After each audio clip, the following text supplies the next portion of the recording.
PNP General Portia Manalad ng PNP Women's and Children's Protection Center. Magandang umaga po, General Manalad, ma'am. Magandang umaga din po, Congressman. Opo, Erwin Tulfo po and Aljo Bendijo. We're live po sa PTV4 and ganoon din po sa Radyo Pilipinas. Ma'am, ito hong pagbebenta ng mga larawan o yung anak nila pinapaharap nila sa camera, live sa internet. Ito po, ano pong kasalanan ang ginagawa ng mga magulang na ito, ng mga tatay na ito, o mga bugaw na ito na ginagawa nila yan? Kasi ang reasoning nila, hindi naman nahawakan yung anak namin, wala naman nangyayari, pinapanood lang naman.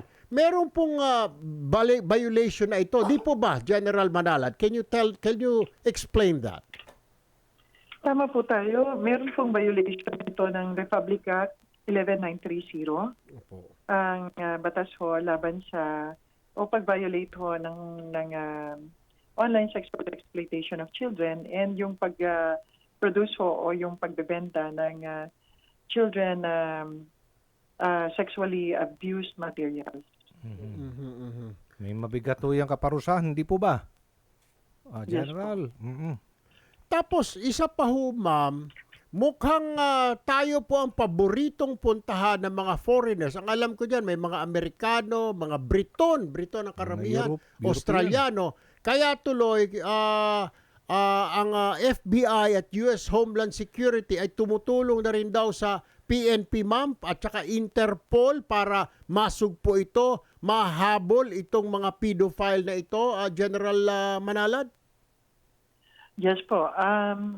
Ang ating pong yung demand side po natin, yun po yung nasa ibang bansa. Opo. Ang ating pong mga bata, ito po yung mga nagiging biktima.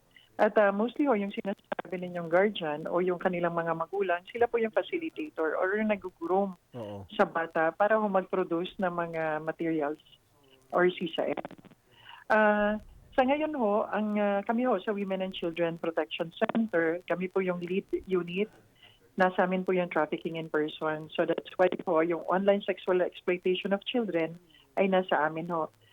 Kami ho dito sa WCPC, PNP, nandito yung hub po sa Philippine Internet Crimes Against Children. Wherein kasama po namin dito yung different foreign law enforcement agencies. Kagaya ho ng sinabi natin, yung HSI, yung FBI. Kasama din ho yung Australian Federal Police at yung UK National Crime Agency, Netherlands Police, at yung iba hong NGOs na pwede hong tumulong or yung meron hong interest when it comes to online sexual exploitation of children. Is this becoming a global problem, ma'am, or naka-confine na ito sa mga third world countries, General Manalad, ma'am? Actually, ito po ay worldwide. Hindi po ito po ay na-generate kasi ho ito ho sa technology or sa internet. So worldwide ho.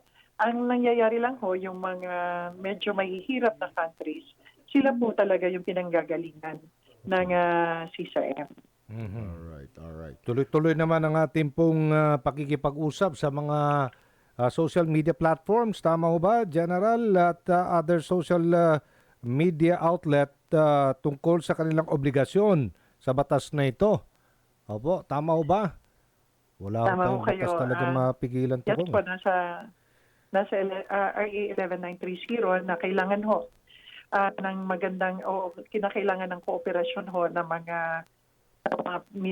social media platforms ng mga companies ho na may connection ho, lalong-lalo na ho yung mga providers para tulong para ho ma-block o kaya ho ay magbigay ng information regarding ho dito sa mga makikita nila sa kanilang platform sa mga CSAM or yung mga sexually abused materials. Alright. Sige po. General Portia Manalad ng Women's and Children's Protection Center ng Philippine National Police. Maraming salamat po sa oras na binigay niyo po sa amin. Magandang umaga po sa inyo.